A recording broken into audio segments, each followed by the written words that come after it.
Hello everyone, Ember here, and welcome back to a new video. In this one, I'd like to showcase a pretty self-explanatory deck, to be honest. It is going to be 7 Gengars in this deck. So it plays 1 copy of the single prize Gengar from the set Perfect Order, 2 copies of Mega Gengar EX, and 4 copies of Gengar EX. Now, the reason why this deck kind of makes sense, and because why would we run 7 Gengars when we only have 4 Gastly? That's just ridiculous. Thankfully, we do have Grimsley's move still in standard, this came out in Phantasmal Flames. So at the very least, we do actually have a way of cheating out Gengars from the top cards of our deck and put them onto the bench. So that's at the very least a nice option. So we do actually have other ways of getting Gengars into play, because if this was just 7 Gengars and no other way except maybe Grand Tree spec or something, then yeah, I'd be very skeptical as to how you're ever setting up multiple Gengars. But yeah, it's a very funny list. I don't think what is Ends Purrloin doing in this deck, by the way? But it's a very funny list from Japan. I don't think this is a very good deck, by the way. It's just a bit of fun. But it did look really entertaining, and I was like, how often do you get to play a deck which runs 7 Gengars? That's really fun. So you know what? I'm a huge fan of Gengar. I really like Mega Gengar as a card as well. So I was like, you know what? Let's run a deck with it. And for some reason, this player also chooses to run Ends Purrloin. I really don't think this is worth it. Thieving Swipe for a Dark and a Colorless does 30 damage, and your opponent reveals their hand, and you choose a card you find there and put it on the bottom of their deck. So, in theory, if you hit them with a Judge or a Xerasig perhaps, then this could be quite lethal for some hand control. But as you can see from the trainers, there is no such thing. There's no hand disruption whatsoever, except maybe Jamming Tower, which blocks tool cards, and that is it. So I don't know why Ends Purrloin is here. It's just a bit of a silly gooby wooby, why is Ends Purrloin in here? It doesn't make any sense to me. But you could probably swap them out for a Meowth EX perhaps, and a Buddy. I think Meowth would actually be a solid option here with some Ultra Balls. Buddy, for example, actually, what are the trainers again? Does this deck actually play Ultra Ball? Okay, we don't even play Ultra Ball, never mind. You do play, alright, you still play Poffin and Poké Pad though, so you could just swap out Purrloin for Buddy. I might do that, actually. I might see how many games I lose in a row before I swap these out for Buddies. Because, why are we playing Purrloin? It's just not a very good card. But also, if you don't happen to know what these Gengars do, by the way, the single prize Gengar has 130 HP, so it is a very fragile stage 2. Only gives it 1 prize though. Has the ability Infinite Shadow, which basically just says if it's knocked out by damage from an attack, then you get to put it back into your hand instead of the discard pile. But you do discard all attached cards. So it means you lose the energy, but you do actually keep the Pokemon beneath it. You keep Haunter and Gastly, as far as I'm aware. If that's not the case, and you just keep the Gengar, then that is one of the worst abilities I've ever seen. But if I'm remembering correctly from the Aegislash from the Sun and Moon era, then you will just get to keep all the Pokemon, which is fine. But yeah. Other than that, though, not a very impressive ability. I would like if this did 3 damage in recoil or something, a bit more than just Infinite Shadow. But yeah, Mind Jack for single Dark Energy does 10 damage and then 30 more for each of your opponent's bench Pokemon. So maybe we get lucky and we get paired up against a Terra Box or something, or a deck that just floods out the bench. Then Mind Jack might do decent damage, but overall, not the strongest single prize attacker in the world for sure. Next up is we have Mega Gengar EX himself, 350 HP, probably the best attacker in the deck, to be honest. Has the ability Shadowy Concealment. If one of your Dark Pokemon is knocked out by damage from an opponent's Pokemon EX, that player will take 1 fewer prize cards, which is really nice. So against all the EX decks in the meta, your Mega Gengar essentially turns into a 2-prizer, your single prizer turns into a no prizer, and then your Gengar EX turns into a 1-prizer, which is really fun. So quite nice. Sadly, the attack doesn't do a lot of damage though. Void Gale only does 230, and you have to move an energy from this Pokemon to one of your bench Pokemon. Now, you can use Pecharunt EX to attack with Irritated Outburst and also act as a switch, but do be careful because Subjugating Chains will poison your new Pokemon, which is, can be a bit of a pain. And this player is not running Mochi. They are running the Jamming Tower, which turns off tool cards. So, you could swap these out for Rocket's Tower and maybe remove the Liepard actually just full stop and run, just run some Mochis, and actually get some value out of the poison because, I don't know why you wouldn't just run Mochi and poison. They're very easy to set up as well. It's just a basic. So, there's so many things about this list that just confuse me, but I didn't want to change it at all. Like, I just wanted to showcase in all its glory, basically, to you guys, because I just thought it was silly, you know? It's a bit of fun, but yeah, there's definitely room for improvement, so to speak. We've also got the Toxtricity, which we can use Grimsley to find, but we do also just play Toxel, so that's fine. Has the ability Sinister Surge. Once in your turn, you may use this ability and search your deck for basic Dark Energy and attach it to one of your bench Dark Pokemon. But if you do, you put 2 damage counters on that Pokemon, which is not ideal because it would turn like your Mega Gengar into 330 HP as a 3-price Pokemon, which is the same HP as like Dragonite, for example. Not Dragonite, sorry, Dragapult. So, you know, that's a bit scary, but at the same time, you know, it might be worth it for some energy acceleration. As for Gengar EX, he's like the main target for our Grimsleys. Has the ability Gnawing Curse. Whenever your opponent attaches an energy card from your hand to one of their Pokemon, put 2 damage counters on that Pokemon. So, you know, if there's some crazy energy acceleration from the hand, then they will take the 2 damage counters, aka like Barbaracle, which is quite nice. Unfortunately, I still think Zygarde just absolutely destroys this deck. So does Lucario. So, like, I mean, it's probably not going to matter, but, you know, it might do. You might get the 2 damage worth. And then Tricky Steps for 2 Dark Energy does 160, and you may move an energy from your opponent's active Pokemon to one of their bench Pokemon. So, not the worst attack in the world if you know your opponent is low on energy, but again, not really doing a lot of damage. And then we do not need to talk about Ends Purrloin again. Like, why is this in the deck? Like, what are we doing here, guys? Like, we don't need Ends Purrloin. Yeah, as for the trainers, pretty self-explanatory. There's no A-Spec trainer, by the way. It is just Neo Upper Energy, which kind of makes sense. Like, all our stage 2 attacks are for 2 Dark Energy, pretty much. So, Neo Upper Energy is fine. 10 Dark Energy might be overkill, but it's fine. It's fine. We'll work it out. As for the trainers, though, we have 4 Poffin, 2 Poké Pad, 4 Rare Candy. So we are hoping to Rare Candy up our Gastly. 1 Night Stretcher, 4 Lilies, 3 Hilda, 2 Brock Scouting, which interesting. I mean, like, you could play Dawn, I guess. I don't know. I don't hate Dawn, but then again, you only play like what, handful of stage 1 Pokemon. I kind of prefer Dawn to Brock Scouting, though. Like, Brock Scouting doesn't really provide a lot of value most of the time, so I still kind of just prefer Dawn, I guess. But, like, Hilda will get your evolution and your energy, so I don't know. I guess Brock Scouting is okay.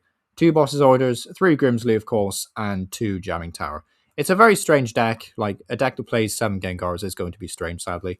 I do hope we get a very, very good Gengar card at some point, like a actually really, really good Gengar card, but yeah, I'm sure this deck will be a lot of fun to try out. It's just one of those decks where it's like, it's not going to crush the ladder or anything, you know? It's nothing crazy, but I did think it was a really fun deck and something that was worth sharing today. So, yeah, let me know what you think about this crazy Gengar deck down below. And yeah, thank you for watching.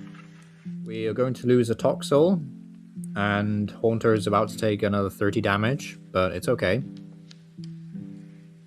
Yep.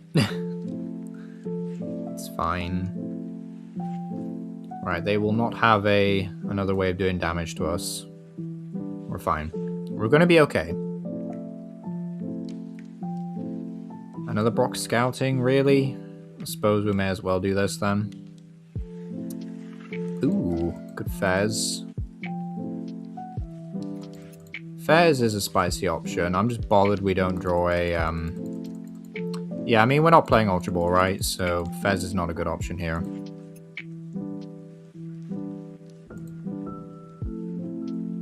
I think I will just Mega Gengar. We can, at the very least, Sinister Surge to another Haunter. There we go. He takes 20, that's fine. We don't need to bench Pecharunt, and we can just Void Gale. Moving energy to Haunter. Yes. Yeah, I mean, he's probably just going to boss it anyway, but whatever, it's fine. It's fine. We're fine. Yep, boss the Haunter. Not much we can do in that situation, really. Yep, cool. I don't get a prize at least, so that's something. Do I risk it? Right, if I draw an energy, I'm going to be well mad. Do not draw an energy. Just as bad, really. So yeah, we will have to damage him. We'll also have to poison him as well. Like, this sucks. Yeah, this actually sucks. This deck is miserable to play. Right, energy down there. Ooh, Pecharunt. At least, like, Pecharunt's going to be doing big damage soon. Right, Brox. For what? I don't know.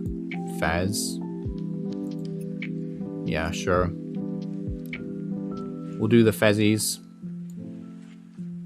Let's draw some cards. Probably for nothing good.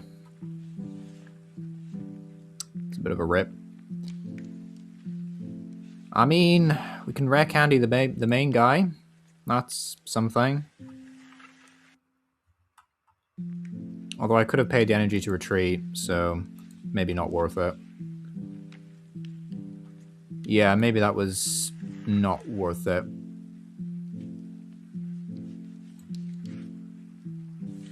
Although, I suppose I could have paid the poison.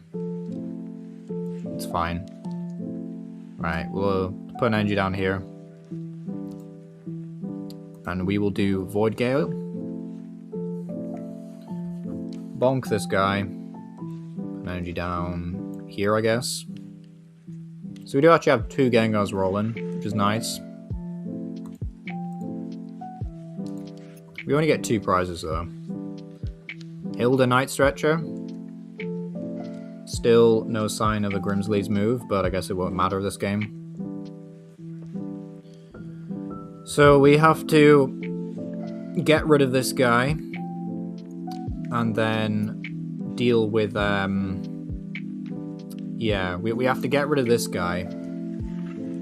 And then come in there with a irritated outburst and bonk the last one. Well, we can't even bonk the last one, can we? Because we can only cap at 300. Because this deck is not playing Mochi for some reason. And there's Monkey Dory. Going to be annoying to deal with. Poison will also help them out a little bit. But yeah, I think Monkey Dory will be our undoing, unfortunately. Because we can't really outdamage them. And we have no way of healing our Pokemon. Which is a bit scary. Pecharunt's not useful. What am I doing here? Hilda.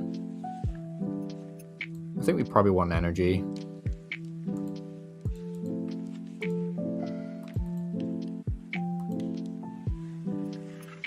I'll get this guy out the deck. There was an argument to leave him in there, actually, though. Just in case we want to use a single prize attacker.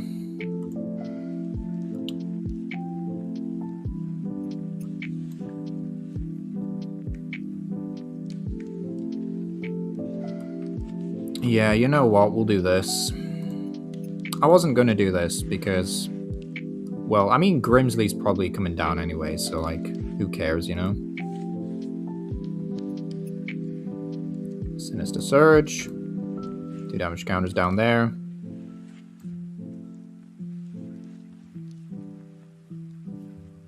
We still have energy for turn? Yep.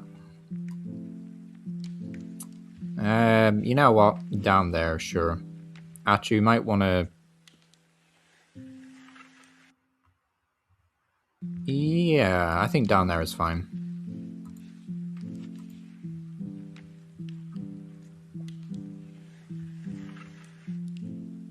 Then we put one on Shaman.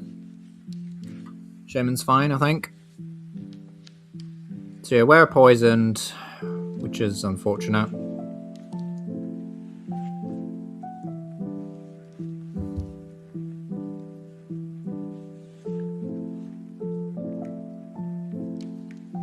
He's okay though. Are we doing enough with this Gengar? 30, 60, 90, 120. Not really. Yeah, we're not really doing enough. Oh, they're running away? Okay.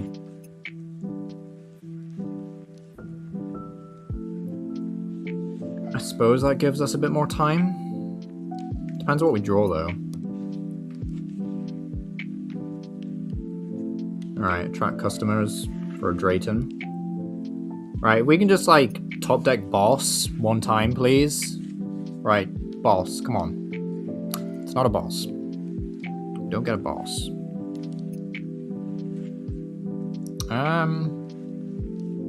Oh, we might disconnect. Never mind.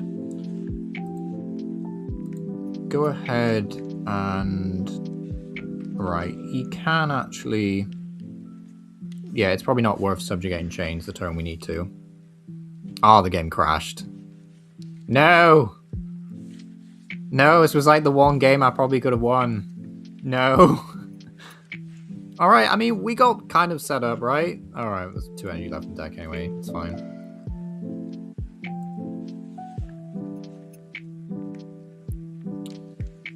He can boss knock that out, actually, so we want to leave that as it is. Yep. Kind of fragile.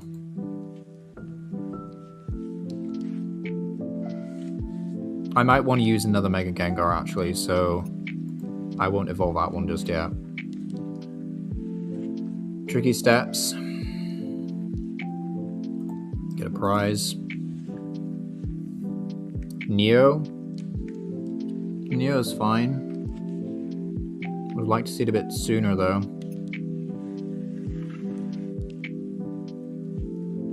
Yep. That is okay. They do take some damage counters, though. Which Monkey Dory will help with. So... Wait. What? No. No, knowing Curse should have triggered there. Surely.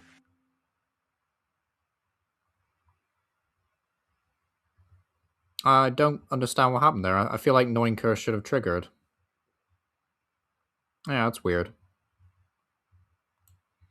This guy, I guess.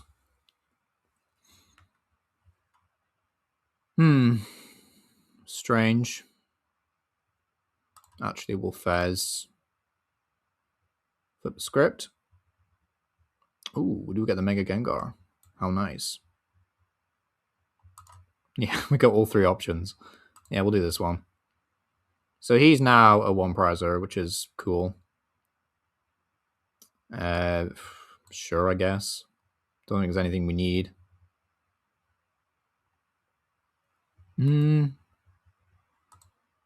Yeah, I guess, just in case.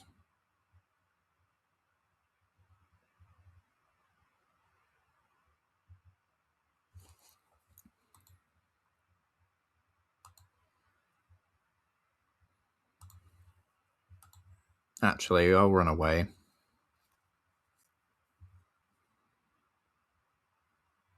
We'll run away to this guy.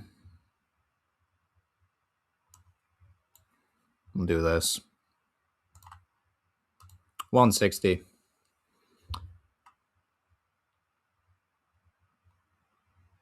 And Shaman can have another energy. So we are, like, firmly disrupting our opponent. Unfortunately, I think we're out of ways of getting single prize Gengar out into play. So we can't really, like, mess with the prize race too much, but we can at least put up a bit of a fight. We've got a healthy Mega Gengar at least. So our 1-prize Gengar EX, and my opponent conceded. Wow. Did they run out of energy? Maybe. That's strange.